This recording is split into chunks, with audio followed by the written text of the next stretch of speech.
It is Saturday night, and I'm sure while I'm recording this, you're out having a good old time. It's cold in here as usual. Uh, it's still in the month of January, so I had no shame in bundling up over here. But I was sitting here watching the movie, as I've been doing, YouTube movies, free, whatever. And I posted a bunch of stuff on my personal Facebook page, and it was just short movie clips and stuff. And whether it's clips or just talking about what I've seen. And a friend said, she sent me a message, and she said, "Oh, you should give this movie a try." And it was called Past Lives. I remember. It was called Past Lives. And I said, okay. And just my first response was, is there a free way that I could watch it? And of course, she sent back a little GIF or whatever of something kind of rolling their eyes or, sighing. And I guess, I'm at the point now where I'm kind of used to that response because my response of it being free or requesting is there a free way to watch it is because one, I'd already done a quick Google to see what the movie was and then to also see what streaming platforms it was available on. And I didn't have access to any of those streaming platforms. So the response of the eye rolling is kind of expected, but also a little disappointing. Not because my feelings are hurt, but it's the sheer. If she ever saw this video, she'd probably get pissed or whatever. But it's the ignorance and the unknowing willingness for us to get taken advantage of. So when it comes to home entertainment now, yeah, you still have cable TV, which a lot of people have cut the cord, which just a side note, when I chose to cut the cord over a decade ago now, people looked at me like I was stupid. Like, oh, you don't have cable? You don't have cable? Why don't you have cable? I'm like, well, I don't watch 90% of what's on there. It's extremely expensive. And at the time, Netflix streaming combined with Netflix disc was more than enough for what I needed. Also, I had an antenna to connect to my TV to get the over-the-air local stations, and that was fine. But yeah, back then, you got the what are you doing? So yeah, I'm used to people's responses because they think what they're doing is acceptable, which it is, but because I'm doing something different, it's wrong. Or because it's not the norm, I get looked at funny. It happens. So like I said, used to it, doesn't bother me in the slightest. The only reason I'm making this video is just to share the experience. But where was I? So yeah, I did the search. I didn't have access to any of those things. I asked her, hey, is there a place for free that I could watch it? She rolls her eyes with the little GIF. And then, I sent her a short video kind of just explaining this whole situation. And I'll go into further detail here where, all right now, I don't have access to Apple TV or Apple TV Plus, whatever. It looks like you can go to Vudu and watch the movie, but you have to pay for it. It's an A24 film, so you can go to their website and you can also watch it. You can buy it on physical disc on Amazon or maybe some other websites. I forget the exact ones that were listed. In fact, since I have the time, the other websites were Target, Walmart, Best Buy. So either Amazon or big box store, you can physically buy the disc. And I was like, all right, well, right now I don't have access to any of those, nor am I going to go to Walmart, Best Buy, Target, or go to Amazon's website and pay $20 for one movie that I'm going to watch one time. And it's like, that's not my fault. And I'm not going to say it's her fault either, but that's the societal norm now of, all right, you want to watch something, you got to pay for it. And paying for it is fine, which is, and I'll go further into detail. But if you don't have access to that particular paid service, then you do without. And then when you ask somebody, hey, I don't, is there someplace else I can watch it? Which, I can just look it up, which is what I did. But when there's no place else for me to watch it, and I don't have access to that paid service, even though I have access to other paid services. Now I get, the eye roll, which, it was lighthearted, sure, but it's still that, and I can imagine from her perspective, she's not even realizing that, wait, we all have kind of dug ourselves into this hole because, and as I pointed out in her video that I sent to her, if we were having this conversation a year ago or even 6 months ago, I would have said, you know what? I haven't seen the movie, haven't even heard of it, but I'll put it in my Netflix queue for disc and I'll get it in the mail in a couple of days. I can imagine it's not super popular, so Netflix should have it on disc. and it shouldn't be, it shouldn't require a long wait or anything. And yeah, and I'll watch it later this week. Same thing with Redbox. I don't know what they did. I read the article, and I don't think I fully understood what the problem was, but I don't want to say it's with the FCC or something, but some type of license or something either expired or they didn't renew it or it got revoked. Something happened, and it is clear that the Redbox kiosk aren't receiving new movies the way that they should be. In the past month and a half, if not longer, actually, because we're almost at the end of January now, if not longer, I feel like I've only seen them receive like 2 new movies, and one of them was like some lizard people something, and I was like, this should have gone straight to streaming, and maybe it went straight to disc for those who still have disc, and then maybe it is available on streaming somewhere else. I don't know, but it wasn't anything that was worth my time watching, in my opinion. And even for the ones that have been released for the last couple months, I mean, I think with the exception of like Barbie and maybe one other movie, everything else has just been Blu-ray. Sorry, everything else has been DVD instead of Blu-ray. Barbie was Blu-ray, and I was just like, yeah, this whole experience now sucks. I still have the app on my phone, and I'm still getting the emails, a couple times a week. But I might unsubscribe and I might delete the app because the service is no longer good.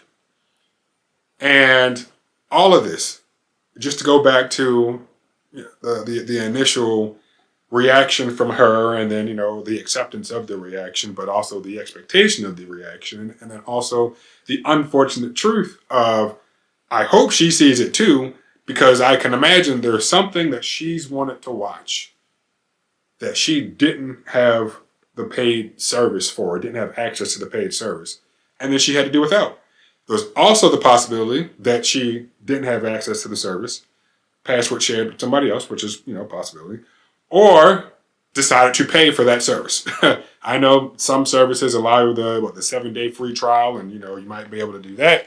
But yeah, I might find a way to watch it. I can imagine I can at some point, but it's ridiculous that I should have to have another streaming service just to see something, and like, if I wanted to watch Reacher or something, you got to get Amazon Prime, or The Boys, I should say. I did like The Boys. I did watch that first season of Reacher as well.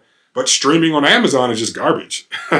And then more recently with Amazon, they've announced that Prime subscribers will now have ads during their shows and movies. And if you want to get rid of the ads, you got to pay even more money now. So when Netflix disc was an option, it had a vastly larger category than any of these individual streaming services. Now, there are a lot of titles on these streaming services. There are a lot of titles, but the fact that there was overlap between the studios when you got the disc, yeah, I'm confident in saying that the catalog for Netflix disc was way larger. Now, some of the newer stuff on some of the individual streaming platforms was never put on disc. So some of those newer things might not have been available. But what I was watching while, when she sent me that message, it was called Let's Do It Again, I believe. Hold on, let me go to IMDb. I hated it that it just refreshed itself. Is it called? Yeah, Let's Do It Again. And an old movie. Came out in 1975. So definitely not available on any of these streaming services, to my knowledge. But, in fact, let me just Google it real fast to see, is it available on any of the stream? Oh, I did watch it on YouTube free movies or whatever. But let's, let's do it again. Movie. Where to watch.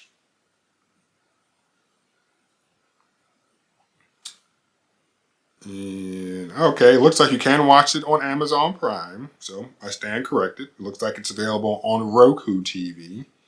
All right, so it is available to stream, Tubi. So I retract what I just said, and it looks like it is available. And I can imagine since it was available on YouTube, I should have realized it would be available other places. But good, happy that that movie is available on several of the other platforms. But yeah, all that to say, never do I need to feel validated, because as I mentioned at the beginning of the video, I'm used to people shooting down my responses, and then months or even sometimes years later being like, you know what, that probably was an okay idea. I was like, yeah, I know, that's why I did it. Or that's why I didn't do it. Like I think about most of what I do before I do it. And try to make an informed decision about a lot of the things. We all, sometimes make some boneheaded decisions. But when it comes to these streaming services, it's like I'm not going to have 4, 5, 6, 7 streaming services to watch 1, 2, or maybe 3 shows or movies from each service, depending on what it is. Now, I am not. I will say that Louis Rossman, and I didn't watch the video, but I did see, or I do remember the thumbnail. And I think like the title of the video was like Louis Rossman tries like Netflix or streaming or something. And then I believe the thumbnail was like, this is why piracy wins. It's because and again, I didn't watch the video, but just off of the title, I'm going to assume it's he experienced fragmentation within the streaming services. And it's like, oh, I want to watch this. Oh, yeah, I guess technically I could pay 9, 10, 15, 20 bucks, whatever the price for that streaming service is, and watch that one TV show, whether it's a whole season, watch that one movie, and then have access to that streaming service for the rest of the month if you want to pay for that 1 month. But at the same time, you shouldn't have to do that. And it's unfortunate that we are now, as some people kind of say, back to how cable is. Which even with cable, it's like, well, it still was you pay, the price and you get access to, all the different channels, movie channels and stuff extra. But in terms of price, that's where we're approaching again if you want to once again gain access to all of that content. So, like I guess it's not a personal stand because the companies don't care that I'm not giving them any money. But at the same time, yes, it's all about making decisions. Like, are you okay going without? And the answer for a lot of this entertainment is, yeah, I am, And, as I'm thinking about the streaming services and the price, and then people, and objectively looking in terms of cost, saying that, it's going to almost be like paying for cable again. I can see why a lot of the cell phone companies are bundling streaming services with their plans now, which, I guess it's a good thing. I mean, if it's something that you would watch or will watch. But like, another time, another video, I'm a prepaid customer and they're not going to bundle any services with my prepaid service. You pay $15 a month. We're not going to give you anything for that. Plus, that would be a logistical nightmare to try to actually implement that. So, we're 13 minutes into this, and maybe after some editing it'll be a little shorter. But like all that just to say, it wouldn't like I sent her like maybe like a minute and a half video, summarize a more condensed version of this video, just expressing the real issue. Not blaming her, not blaming society. I don't believe, but it's just like, all right, well, it's probably a good movie, but don't get mad at me because everybody else decided that streaming was the way to go. And I wasn't thinking long term either because at the time it was like Netflix has everything. But at some point it made sense that all of these companies are like, wait a minute, we're licensing our stuff out, but we could make our own app and then we could get, the $9 or $10 a month from, whoever. But I feel, and I know other people feel, and it's, collective thought, not groupthink, but collective thought and just seeing how does all this really pan out, that it's going to have to reconsolidate because right now there are too many options. So Netflix will continue doing its thing, I'm sure, for a while. But, HBO Max, Paramount, Hulu, ESPN Plus, Amazon Prime Video, they're going to have to consolidate because people, Peacock, they're not going to want to have Disney Plus, 7, 8 different streaming services and try to either continue paying for all of them, keep track of them. I watched this for that one or that one for that one. And if you're really good, you probably could segment it by month. Like, all right, I know there are a bunch of shows I want to watch on a bunch of different streaming services. And, maybe for the first quarter of the year, I'll dedicate my time and money to this one service. Then I'll cancel that. Then for the next quarter, I'll do something else and so forth and so forth. But That's more effort than people are willing to put forth. just to be frank. And with password sharing and simultaneous streams being, what's the word? I guess monitored or cracked down on or reduced. Excuse me. Yeah, the likelihood of being able to just share, like, oh, I pay for Netflix and you pay for something else, people aren't going to want to have to feel like dealing with that. So, yeah.